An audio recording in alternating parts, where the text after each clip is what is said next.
Zaburi y'ijana na mirongo ibiri na rimwe. Indirimbo yo mwiduga. Ndundamurira amaso yanje ku misozi, ugutabarwa kwanje kuzova hehe? Ugutabarwa kwanje kuva kuhoraho yaremye ijuru n'isi. Ntazokundira ibirenge vyawe ko bitirimuka, ukuzigama ntazohunyiza. Mbere uzigama Abisirayeli ntazohunyiza kandi ntazosinzira. Uhoraho niwe muzigamyi wawe, Uhoraho niwe gitutu cawe iburyo bwawe. Izuba ntirizokwica ku murango canke ukwezi mw'ijoro. Uhoraho azokurinda ikibi cose, niwe azozigama ubugingo bwawe. Uhoraho azokuzigama mu maja no mu maza, uhereye none ugashitsa ibihe bidashira.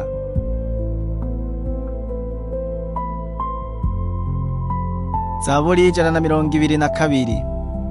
Indirimbo yo mwiduga ni ya Dawidi. Naranezerewe hamwe bambwira bati tugende tuje mu ngoro y'Uhoraho. Ibirenge vyacu bihagaze mu birimba vyawe, ewe Yerusalemu. Yerusalemu wubatswe nk'igisagara c'icomeke, aho imiryango ikukira, niyo miryango y'Uhoraho, ngo bibe igishingantahe ku Bisirayeli, kandi bashime izina ry'Uhoraho. Kuko ariho batereka intebe z'imanza, intebe z'ab'inzu ya Dawidi. Nimusabire Yerusalemu amahoro, abagukunda batotahare. Amahoro abe imbere mu nzitiro zawe, itoto ribe mu ngoro zawe. Ku bwa bene data na bagenzi banje ndavuga, nta mahoro abe muri wewe. Ku bw'ingoro y'Uhoraho Imana yacu, nzokwendeza ivyiza.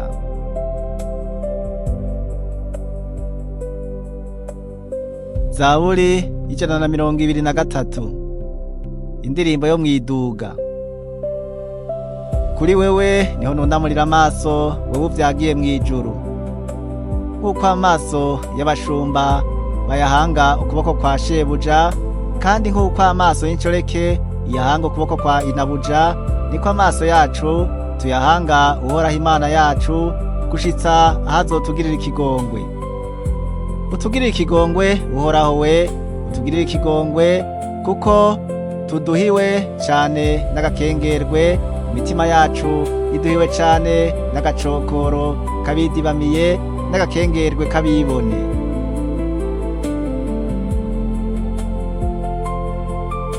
Zaburi y'ijana na mirongo ibiri na kane. Indirimbo yo mwiduga ni ya Dawidi. Iyaba Uhoraho atari mu ruhande rwacu, nabe ariko Abisirayeli bavuga none. Iyaba Uhoraho atari we yari mu ruhande rwacu, hamwe abantu badukurira hasi, baba baratuyongobeje tukibona, hamwe uburake bwabo bwarurumba kuri twebwe. Amazi aba yaraturengeye rwose, isuri iba yararenze ku bugingo bwacu, amazi asuriranya aba yararenze ku bugingo bwacu. Uhoraho ashemagizwe, atadutanze ngo tube inyama z'amenyo yabo. Ubugingo bwacu bukize nk'uko inyoni iva mu mutego w'abatezi, umutego uracitse, natwe tuvamwo turarokoka. Ugutabarwa kwacu kubonerwa mu izina ry'Uhoraho yaremye ijuru n'isi.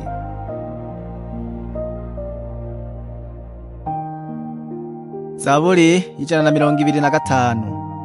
Indirimbo yo mwiduga. Abizigiye Uhoraho bameze nk'umusozi Siyoni, udashobora kunyiganyizwa, ariko wamushimangiye gushitsa ibihe bidashira.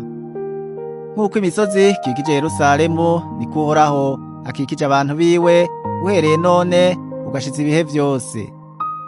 Kuko icumu ry'ubugabe ry'abanyakibi ritazokwama rishinze mu mugabane w'abagororotsi, abagororotsi boye kuramvurira amaboko ibigabitanyo. Uhoraho girira neza abanyenda nziza, bo n'abatunganye mu mitima. Ariko abizimagiriza mu nzira zabo zigoramye, Uhoraho azobashorerana n'inkozi z'ibibi. Amahoro abe mu Bisirayeli.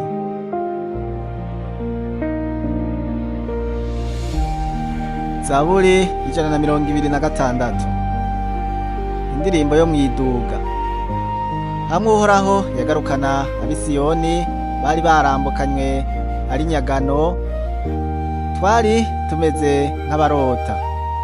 Ico gihe akanwa kacu kari kuzuye ibitwengatwenga n'indimi zacu zari zuzuyemwo indirimbo. Ico gihe mu mahanga bavuga bati Uhoraho yabakoreye ibikomeye. Ni koko Uhoraho yadukoreye ibikomeye, natwe turanezerewe. Uhoraho, abambukanywe ari nyagano utugarukane, tumere nk'imigezi y'Inegebu. Ababiba barira bazokwimbura banezerewe. Naho umuntu agenda arira asohoye imbuto, azogarukana akanyamuneza azanye imbambo ziwe z'ivyimburwa.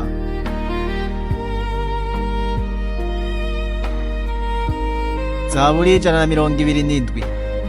Indirimbo yo mwiduga ni ya Salomo. Uhoraho iyo atari we yubaka inzu, abayubaka baba baruhira ubusa. Uhoraho iyo atari we azigama igisagara, umuteramyi abera amaso ubusa. Bibaruhiriza ubusa kuzinduka kare, mugateba cane kuruhuka, mukarya umutsima w'ubutame, uwo akunda abimuhera mw'itiro. Abana nibo ngabire Uhoraho agaba, imbuto zo mu nda nizo mpera atanga. Nk'uko imyampi yo mu ntoke z'umuhizi iri, niko abana bo mu busore bamera. Hahigwa uwufise umutana wuzuyemwo, abameze batyo ntibazoteterwa, nibagira ico bavuganira n'abansi babo mu marembo.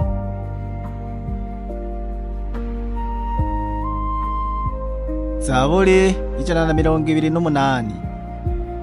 Indirimbo yo mwiduga. Hahigwa uwubaha Uhoraho wese akagendera mu nzira ziwe. Ibikorwa vy'amaboko yawe bizogutunga, uzonezerwa, uzohirwa. Umugore wawe azoba nk'umuzabibu wama cane ari haruguru mu nzu yawe, abana bawe bazoba nk'utugemwe twa elayo bakikije ameza yawe. Uko niko umuntu yubaha Uhoraho azohirwa. Uhoraho azoguha umugisha uva i Siyoni, nawe uzobona ivyiza biza kuri Yerusalemu iminsi yose uzobaho, mbere uzobona abuzukuru bawe. Amahoro abe mu Bisirayeli.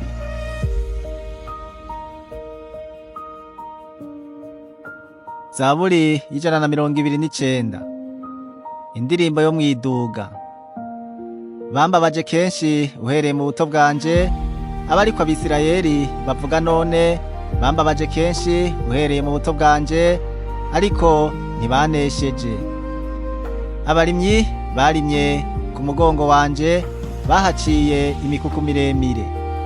Uhoraho n'umugororotsi yaciye ingoyi abanyakibi banshizemo. Abanka Siyoni bose nibamaramare, basubizwe inyuma.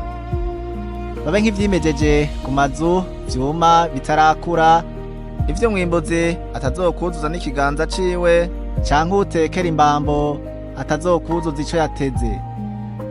Abahita nibaze bababwire ngo umugisha w'Uhoraho nube kuri mwebwe, canke ngo tubahezagiye mw'izina ry'Uhoraho.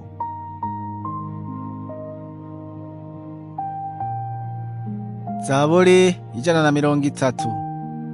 Indirimbo yo mwiduga.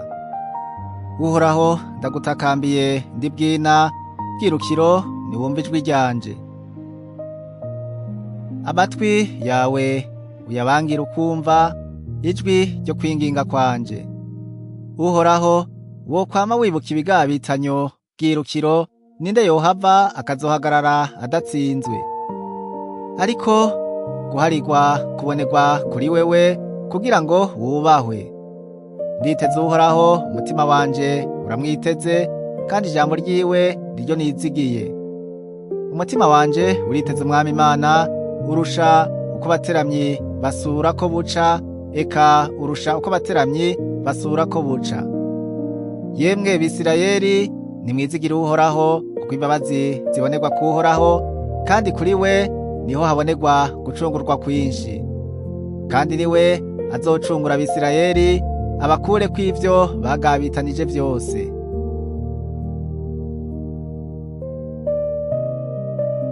Zaburi 131.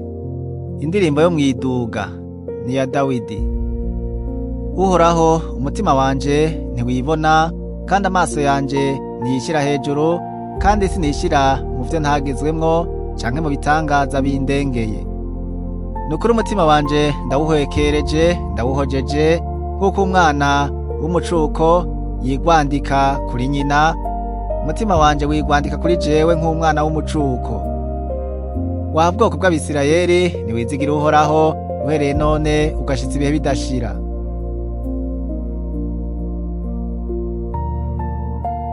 Zaburi 132.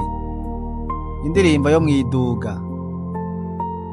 Uhoraho niwibukire Dawidi amarushwa yiwe yose, ingene yarahiye Uhoraho indahiro, yasezeraniye inyenkomezi ya Yakobo ati nukuri nkazokwinjira mw'ihema ariyo nzu yanje, nkazokurira ku buriri bwanje, nkazokundira amaso yanje gusinzira canke ibigohe vyanje guhunira, ntararonkera Uhoraho ikibanza, ntararonkera inyenkomezi za Yakobo aho kuba. Twavyumviye muri Efurata, twabiboneye mu gahinga k'Iyayari. Nitwinjire mw'ihema ryayo, dusengere imbere y'indava y'ibirenge vyayo. Uhoraho nuhaguruke winjire mu buruhukiro bwawe, wowe ubwawe n'isandugu y'inkomezi zawe. Abaherezi bawe bambare kugororoka, n'abakunzi bawe bavuze impundu. Ku bwa Dawidi umusavyi wawe, ntukimiranye uwo warobanuje amavuta. Uhoraho yarahiye Dawidi indahiro y'ukuri, ntazokwirahuruza ati nzoshira ku ngoma yawe wamutse mu bura bwawe. Abana bawe nibitondera isezerano ryanje, niryo nzokwihanikiriza nkabigisha, n'abana babo bazokwama bari ku ngoma yawe ibihe bidashira. Kuko Uhoraho yatoranije Siyoni, yahagomwe ngo ahabe. Ataha niho buruhukiro bwanje ibihe bidashira, aha niho nzoba kuko nahagomwe. Ivyo kurya vyaho nzobihezagira cane, nzohaza aboro baho umutsima. Kandi abaherezi baho nzobambika agakiza, abakunzi banje baho bazosesereza impundu. Niho nzotuma ihembe rya Dawidi rimera, uwo narobanuje amavuta nkamutegurira itara. Abansi biwe nzobakorera ibara, ariko we igisibo ciwe kizomukayanganako.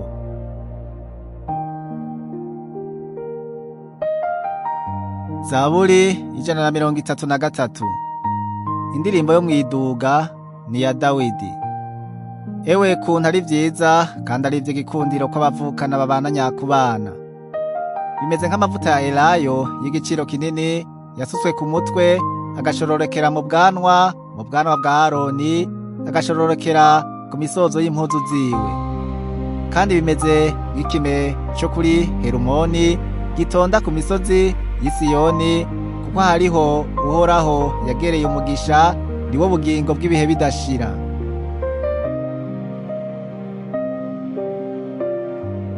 Zaburi 134. Indirimbo yo mwiduga. Nimushemagize Uhoraho, yemwe basavyi b'Uhoraho mwese, bakesha ijoro bahagaze mu ngoro y'Uhoraho. Mutarika amaboko yanyu, muyatumbereje ahera, mushemagize Uhoraho. Uhoraho aguha umugisha uva i Siyoni, niwe yaremye ijuru n'isi.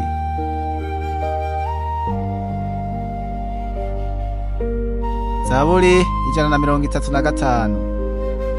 Haleluya! Nimushime izina ry'Uhoraho, nimushime yemwe basavyi b'Uhoraho. Mwebwe abahagarara mu ngoro y'Uhoraho, mu nyubakwa z'ingoro y'Imana yacu.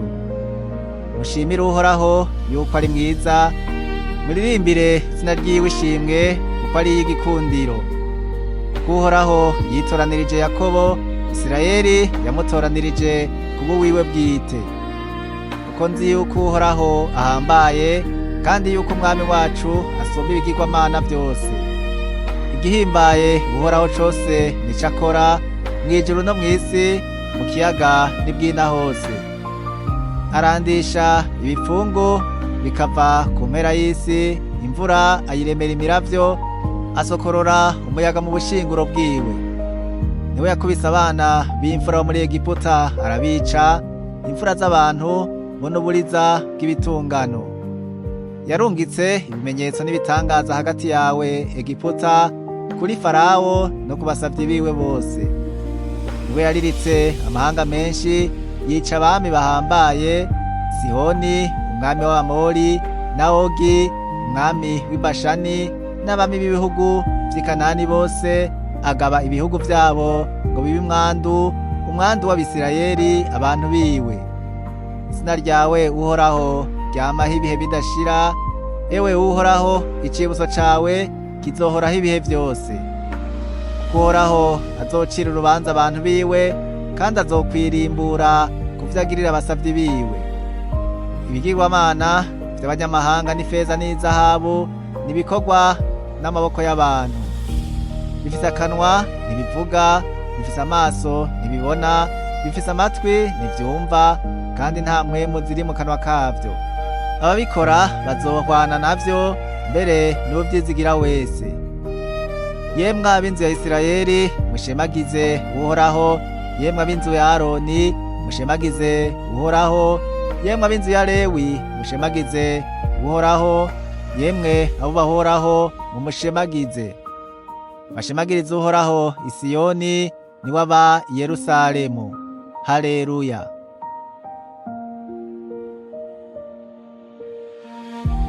Zaburi 136. Nimushimire Uhoraho yuko ari mwiza, ko imbabazi ziwe zamaho ibihe bidashira. Nimushimire Uhoraho, Imana isumba ivyitwa imana, kuko imbabazi zayo zamaho ibihe bidashira. Nimushime umwami w'abami, kuko imbabazi ziwe zamaho ibihe bidashira. Nimushime ikora ibitangaza bikomeye yonyene, kuko imbabazi zayo zamaho ibihe bidashira. Nimushime yaremesheje ijuru ubwenge, kuko imbabazi zayo zamaho ibihe bidashira. Nimushime yagaranzuye isi hejuru y'amazi, kuko imbabazi zayo zamaho ibihe bidashira.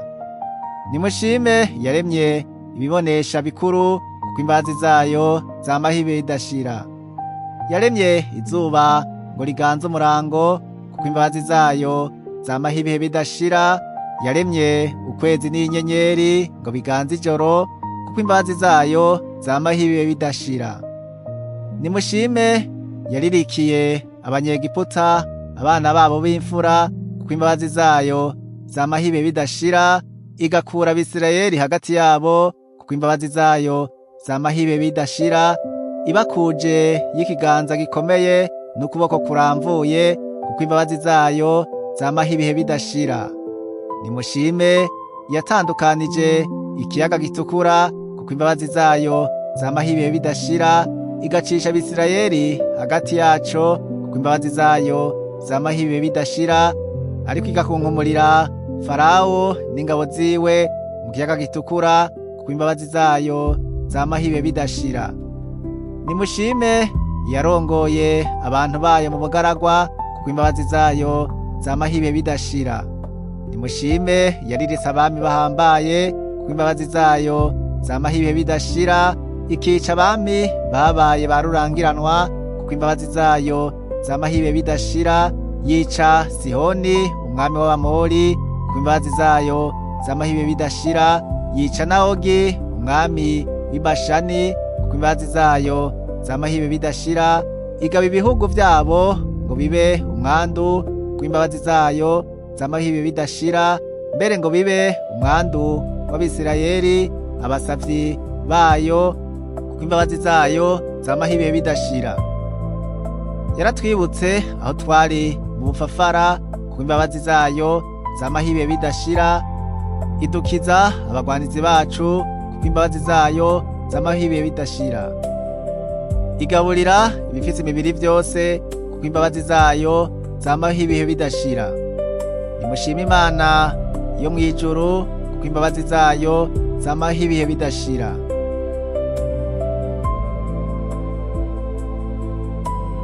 Zaburi 137. Ku nzuzi z'i Babuloni niho twahora twicara, mbere tugaturika tukarira twibutsa Siyoni. Ku biti vyaho niho twari tumanitse inanga zacu, kuko abatwambukanye turi nyagano batugombera kwindirimba aho hantu. Abatugaraguza hagati batugomba ko akanyamuneza bati nimuturirimbire ku ndirimbo z'i Siyoni. Mbega tworirimba dute indirimbo y'Uhoraho turi mu mahanga? Yerusalemu we, ninakwibagira n'ukuboko kwanje kw'iburyo nikwibagire gukora. N'ururimi rwanje rumatane no mu magage nintakwibuka, nintakunda Yerusalemu ngo ndaharutishe ibinezereza vy'agahebuza. Uhoraho yibuka abanyedomu ivyo bagize wa musi w'i Yerusalemu, nibo bavuze bati nimuhasangangure, nimuhasangangure, mushitse no kw'itanguriro ryaho. Ewe wa mukobwa Babuloni, wa muranduzi we, hazohirwa uzogusubiriza mu nkoko ibihwanye n'ivyo watugiriye. Hazohirwa uzofata abana bawe bato akabahonda ku rutare.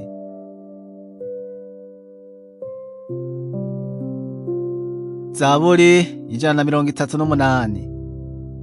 Zaburi ya Dawidi.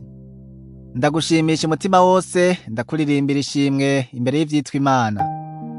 Ndasenga ntumbereye urusengero rwawe rwera, nshimira izina ryawe, imbabazi zawe n'ukuri kwawe, kuko washize hejuru ijambo ryawe n'izina ryawe kubirutisha ibindi vyose. Umunsi nagutakambiye ko waranyishuye, undemeshesha gusubiza intege mu mutima wanje. Uhoraho, abami bo mw'isi bose bazogushima, kuko bumvise amajambo yo mu kanwa kawe. Mbere bazoririmba inzira z'Uhoraho, kuko icubahiro c'Uhoraho aragahambaye. Kuko naho Uhoraho ahambaye, ashira umutima ku bafafara, ariko abibone abamenyera kure.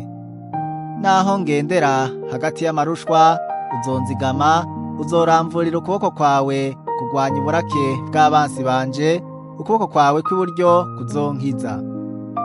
Ivyanje Uhoraho niwe azobishitsa. Uhoraho we, imbabazi zawe zamaho ibihe bidashira, ntuhebe ibikorwa vy'amaboko yawe.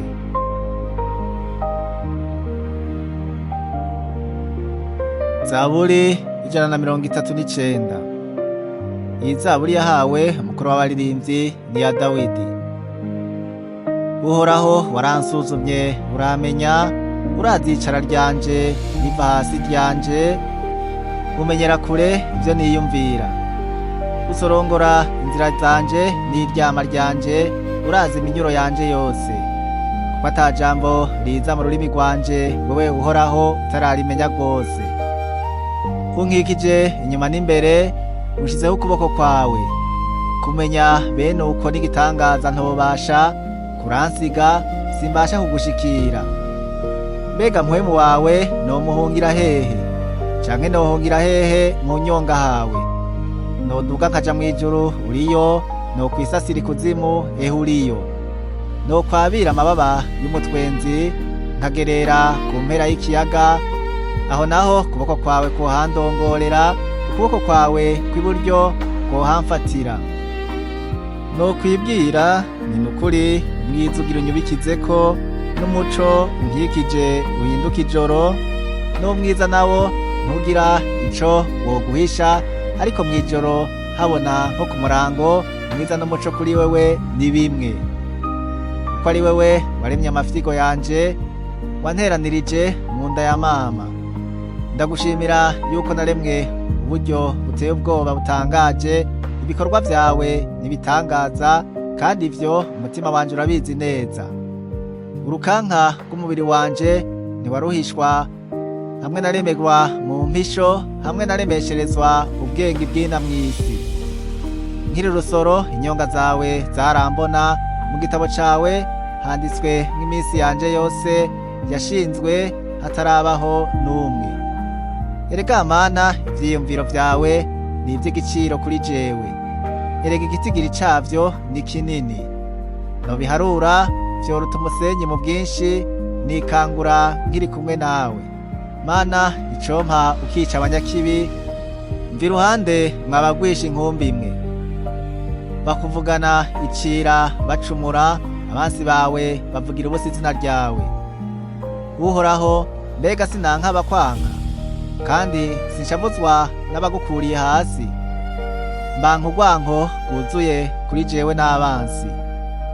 Mana, suzuma umenye umutima wanje, nuncace umenye ivyiyumviro vyanje, urabe yuko hari inzira y'ibibi yoba iri muri jewe, undongorere mu nzira y'ibihe bidashira.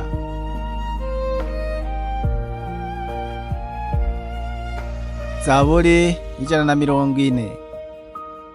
Iyi zaburi yahawe umukuru w'abaririmbyi ni ya Dawidi. Uhoraho nkiza abanyakibi, undinda abantu b'ibirara. Biyumvira ivy'inzigo mu mitima yabo, na ntaryo bandurutsa intambara. Basongoye indimi zabo nk'inzoka, ubumara bw'imvuvyi buri mu binyigishi vyabo. Sela. Uhoraho nkiza amaboko y'abanyakibi, undinda abantu b'ibirara, bagabiye kuraririza ibirenge vyanje. Abibone banteze umutego n'igitsiburira, banteze ururiba iruhande y'inzira, banteze ibigamo. Sera. Nabwiye Uhoraho nti, ni wewe Mana yanje, tega ugutwi ijwi ry'ukwinginga kwanje, Uhoraho we. Uhoraho bwirukiro we, nkomezi z'agakiza kanje, ni wowe ukingira umutwe wanje ku munsi w'intambara. Uhoraho we, ntiwemerere umunyakibi ivyo yipfuza, ntiwunganire imigabo yiwe mibi ngo boye kwishira hejuru. Sela. Ukugira nabi ko mu kanwa kw'abantaye hagati, ni kubasubire ku mitwe kubatwikire. Amakara yaka abagweko, batabwe mu muriro, bakororerwe mu vyobo birebire, ngo boye gusubira kuvyuka ukundi. Sakirimba ikibi ntazokomezwa mu gihugu, ibi bizohama umuntu w'ikirara kugira ngo bimuhenebereze. Ndazi yuko Uhoraho azohagarikira impazwa mu miburano, n'umukene azomuhagarikira mu manza. Nukuri abagororotsi bazoshima izina ryawe, abatunganye bazoba imbere y'inyonga zawe.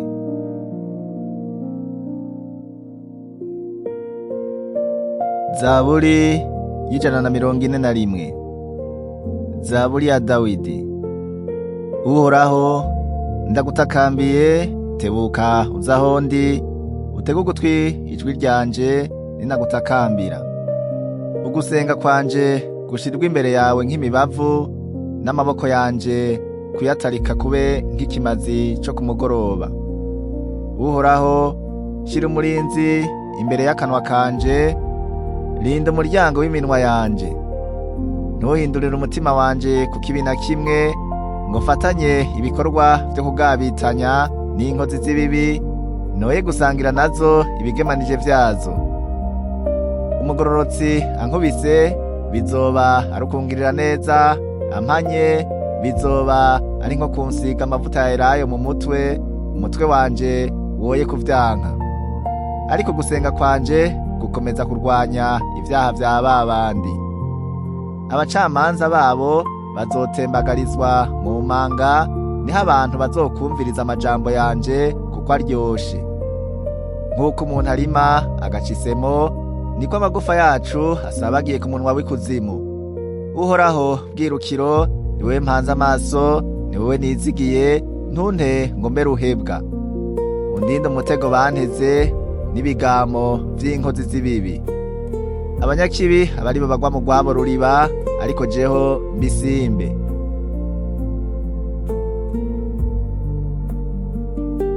Zaburi 142.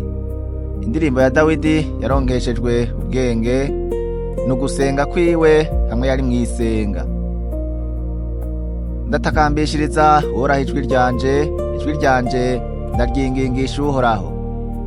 Ndajojera amaganya yanje imbere yiwe, amagorwa yanje ndayaserura imbere yiwe. Iyo umutima wanje undendebukiyemwo, ni wewe umenya iminyuro yanje. Mu nzira ncamwo bantezemwo umutego. Itegereze iburyo bwanje, urabe ko hari umuntu ampana igwere, mbuze ubuhungiro, nta muntu ababaye ubugingo bwanje. Ndagutakambira Uhoraho we, nkakubwira nti ni wewe buhungiro bwanje n'umugabane wanje mw'isi y'abakiriho.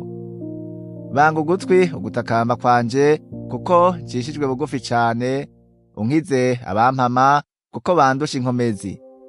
kura umutima wanje mw'ibohero kugira ngo nshime izina ryawe. Abagororotsi bazonkikiza kuko uzoba ungiriye neza.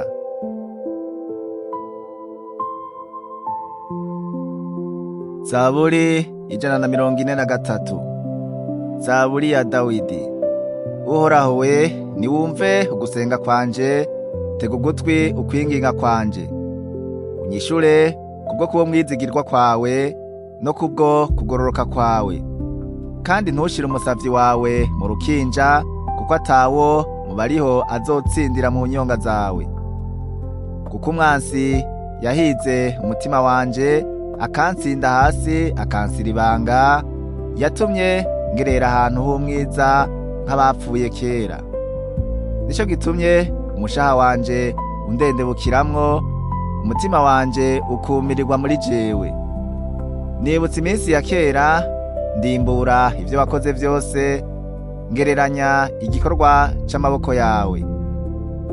Mpayira amaboko, umushaha wanje ukugirira inyota nk'igihugu cumaniwe. Sela.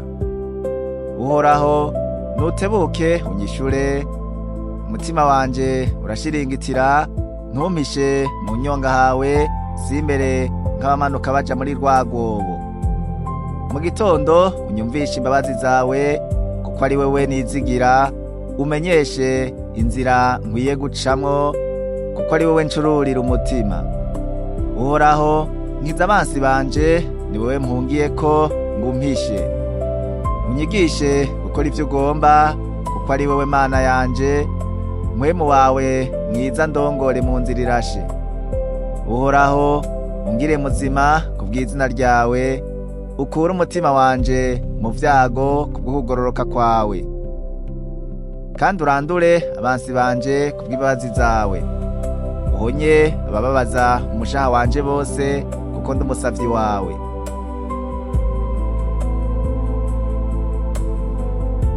Zaburi 144. Zaburi ya Dawidi. Uhoraho, igitandara canje nashemagizwe, yigisha amaboko yanje kurasana, n'intoke zanje kurwana. Niwe ndonkeramwo imbabazi, kandi niwe gihome kinkingira. Niwe munara wanje muremure n'umurokozi wanje, niwe nkinzo yanje n'uwo nizigira. Niwe angandurira abantu banje ngo ndabaganze.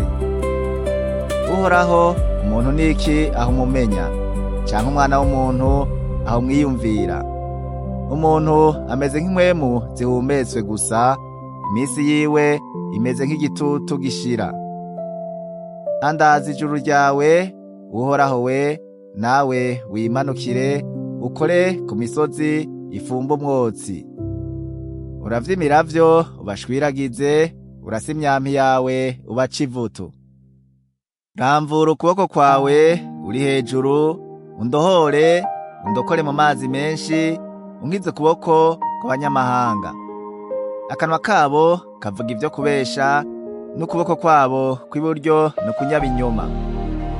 Mana, ndakuririmbira indirimbo sha, ndakuririmbira ishimwe ku nanga y'imirya 10. Ni wewe uha abami agakiza, kiza Dawidi umusavyi wawe inkota yica.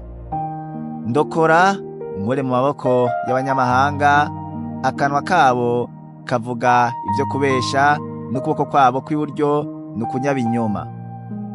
Abahungu bacu nibabe nk'ibiti vy'ibitontomya mu kwaruka kwabo, n'abakobwa bacu bamere nk'inkingi zihinguwe, nk'uko bashariza ingoro ngo ibigega vyacu vyuzure birimwo ivyimburwa vy'imyuga yose. Intama zacu zivyarire ibihumbi n'ibihumbi mu vyanya vyacu, ngw'inka zacu zidibirize ngo hoye kugira abamena canke abasohoka kurwana, kandi mu mihora yacu hoye kuvuga induru. Hahirwa ihanga rimererwa rityo, hahirwa ihanga rifise Uhoraho kw'Imana yaryo.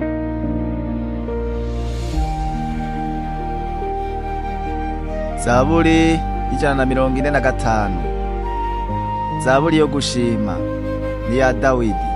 Mana yanje, mwami wanje, ndagushira hejuru, nzoshemagiza izina ryawe ibihe bitazoshira. Nzokwama ngushemagiza uko bukeye, nzoshima izina ryawe ibihe bitazoshira. Uhoraho arahambaye, abereye gushimwa cane, ubukuru bwiwe ntibushobora guserangurika. Aburunganwe rumwe bazoshimira aburundi ibikorwa vyawe, babiganira ivy'inkomezi wakoze. Nzovuga ubwiza igitinyiro c'icubahiro cawe, nzoririmba ibikorwa bitangaje wakoze. Abantu bazovuga inkomezi z'ibikorwa vyawe biteye ubwoba, nanje nzomenyekanisha ubukuru bwawe. Bazokwibukiriza ukugira neza kwawe kwinshi, baririmbe kugororoka kwawe. Uhoraho ni umunyabuntu, yuzuye imbabazi, ateba kuraka, agira ikigongwe cinshi. Uhoraho agirira neza bose, imbabazi ziwe ziri ku vyo yaremye vyose. Uhoraho, ivyo waremye vyose bizogushima, abakunzi bawe bazogushemagiza. Bazovuga ubwiza bw'ubwami bwawe, bandagaze ububasha bwawe, kugira ngo bamenyeshe abana b'abantu ivy'inkomezi wakoze n'ubwiza bw'igitinyiro c'ubwami bwawe. Ubwami bwawe ni ubwami bw'ibihe bidashira, ubugabe bwawe buzohangama uko urunganwe ruzogenda rukurikira urundi. Uhoraho aramira abatemba bose, yemesha abahetamye bose. Vyose biguhanga amaso, nawe ukabigaburira ivyo kurya vyavyo igihe kigeze. Upfumbaturura igipfunsi cawe, ugahaza ukwifuza kw'ibiriho vyose. Uhoraho agororoka mu nzira ziwe zose, n'umunyabuntu mu bikorwa vyiwe vyose. Uhoraho aba hafi y'abamwambaza bose, y'abamwambaza mu vy'ukuri bose. Azoshitsa ivyo abamwubaha bagomba, kandi azokumva ugutakamba kwabo abakize. Uhoraho azigama abamukunda bose, ariko abanyakibi bose azobahonya. Akanwa kanje kazovuga ishimwe ry'Uhoraho, abafise imibiri bose nibashemagize izina ryiwe ryera ibihe bitazoshira.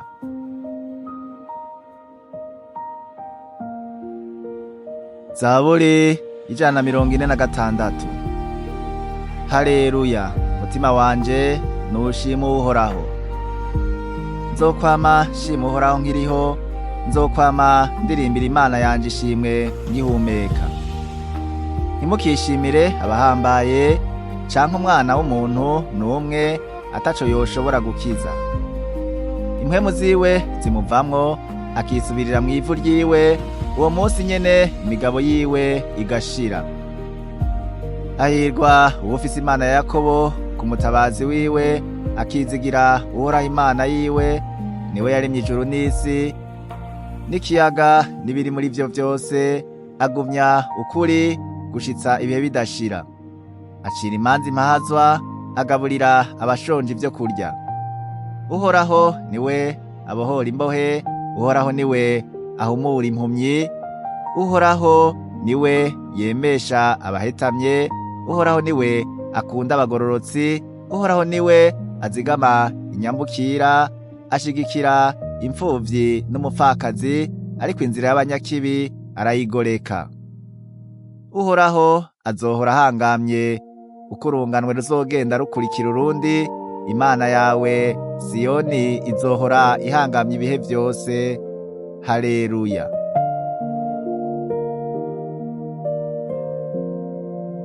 Zaburi 147. Haleluya, kuko ari vyiza kuririmbira Imana yacu ishimwe, biraryoshe kandi gushima kurakwiye. Uhoraho niwe yubaka Yerusalemu, akoraniriza hamwe abari barasabagijwe bo mu Bisirayeli. Akiza abafise imitima imenetse, afuka inguma zabo. Aharura inyenyeri uko zingana, zose azita amazina yazo. Umwami wacu arahambaye, n'umunyenkomezi nyinshi, ubwenge bwiwe n'akaburarugero.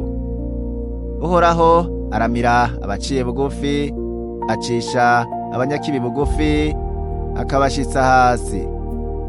muririmbire Uhoraho mumukengurukira, muririmbire Imana yacu ishimwe muvugira inanga. Yorosa ijuru ibicu, itegura imvura ngo igwe kw'isi, imeza ubwatsi ku misozi. Igaburira ibitungano ivyo kurya vyavyo, n'ivyana vy'ibikona vyayagura. Inkomezi z'ifarasi sizo ziyihimbara, amaguru y'umuntu siyo inezererwa. Uhoraho anezererwa abamwubaha, anezererwa abitega imbabazi ziwe. Yerusalemu nushima Uhoraho, Siyoni nushima Imana yawe. Kuko yakomeje imyugariro y'ibirimba vyawe, yahezagiye abana bawe baba muri wewe. Igihugu cawe agiha impore, aguhaza ingano zisetse neza. Arungika icagezwe ciwe mw'isi, ijambo ryiwe ryiruka vuba cane. Atanga sheregi nk'ubwoya bw'intama, asanzaza urume rw'igikonyozi nk'umunyota. Amija urubura rwiwe nk'imvunguka, ninde yobasha kwihanga imbeho yiwe? Arungika ijambo ryiwe akabiyagisha, ahehereza umuyaga wiwe, amazi agasubira gutemba. Amenyesha aba Yakobo ijambo ryiwe, amenyesha Abisirayeli ivyo yashinze, bo n'imanza ziwe. Nta rindi hanga yagiriye atyo, mbere n'imanza ziwe ntibazimenye. Haleluya.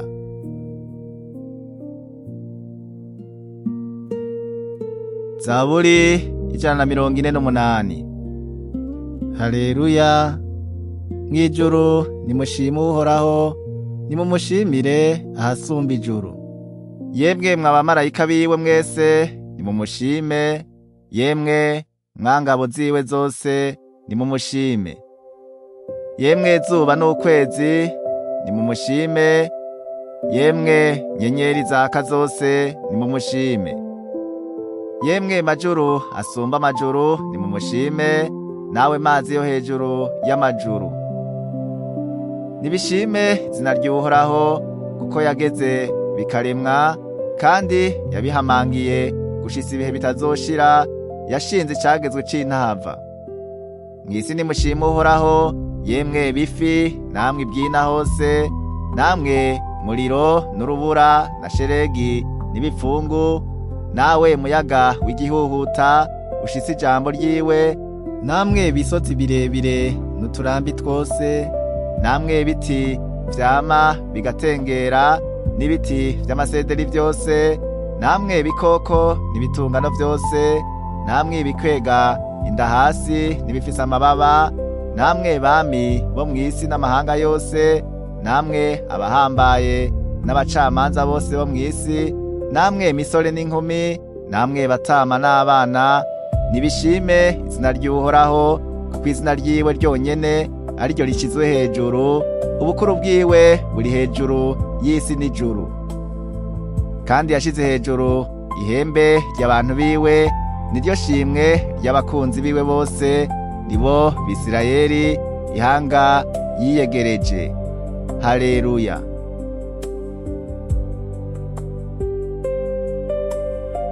Zaburi 149.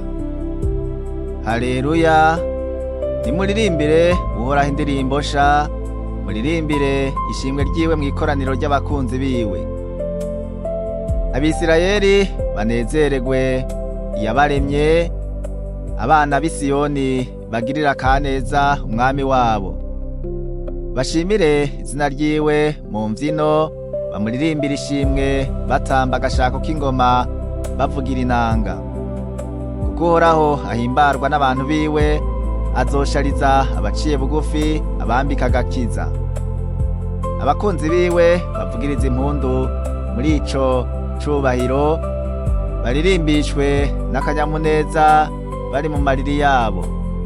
Ishimwe ryo gushira Imana hejuru ribe mu gahogo kabo, n'inkota ibe mu ntoke zabo, yo kwihoresha amahanga no guhanisha amoko, bakabohesha abami bayo iminyororo, n'abaganwa bayo imirinda, kugira ngo babashitse kw'iteka ryanditswe. Ivyo nivyo bitera icubahiro abakunzi biwe bose. Haleluya.